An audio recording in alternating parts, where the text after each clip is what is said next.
Hi friends, welcome to biology for DSC. నేను మీ హర్లీలా. Friends, మనకి TET ప్రిపరేషన్కి చాలా తక్కువ సమయం ఉంది కదా. ఈ తక్కువ సమయంలోనే ఎలా ప్రిపేర్ అవ్వాలో ఈ వీడియోలో డిస్కస్ చేద్దాం. ఉన్న ఈ తక్కువ సమయమే మనకి టెట్ ప్రిపరేషన్లో చాలా ఇంపార్టెంట్.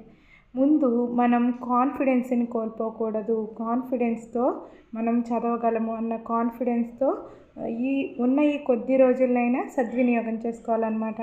ఇప్పటి వరకు ప్రిపరేషన్లో ఉన్న వాళ్ళైతే ఇప్పుడు ఈ తక్కువ సమయంలో చదివిందంతా రివిజన్ చేసుకోవాలి.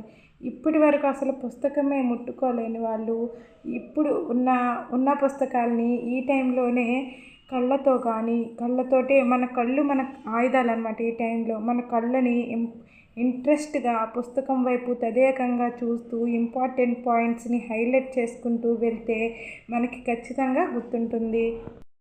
అదేవిధంగా ఒక పెన్ తీసుకుని చదవాల్సిన పాయింట్లన్నీ అండర్లైన్ చేసుకుంటూ వెళ్ళడం వలన ఆ అండర్లైన్ చేసుకుని చదివిన పాయింట్లు చదవడం వలన అవి మనకి ఎక్కువ కాలం గుర్తుంటాయి. ఇంకొక ఆయుధం ఏంటంటే మన వాయిస్ అన్నమాట. మనం వాయిస్తో మనం పైకి చదవడం వలన మనకి ఆ ముఖ్య అంశాలు అనేవి బాగా గుర్తుంటాయి.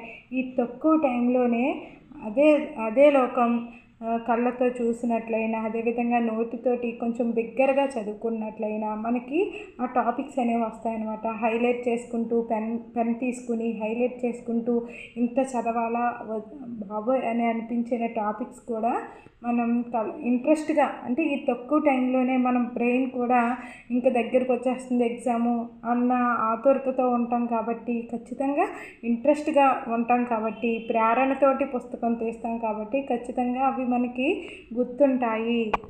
అంతేకాదు రిపీటెడ్గా ప్రీవియస్ పేపర్స్లో వచ్చే టాపిక్స్ వాటి మీద ఎక్కువ ఫోకస్ చేయాలన్నమాట. ఈ టైంలో ఉన్న తక్కువ టైం అయినా ఇప్పటి నుంచి ఎగ్జామ్ వరకు కూడా ఎక్కువ సమయం పుస్తకాలతోటి కేటాయిస్తే మనం తప్పకుండా విజయం సాధించవచ్చు.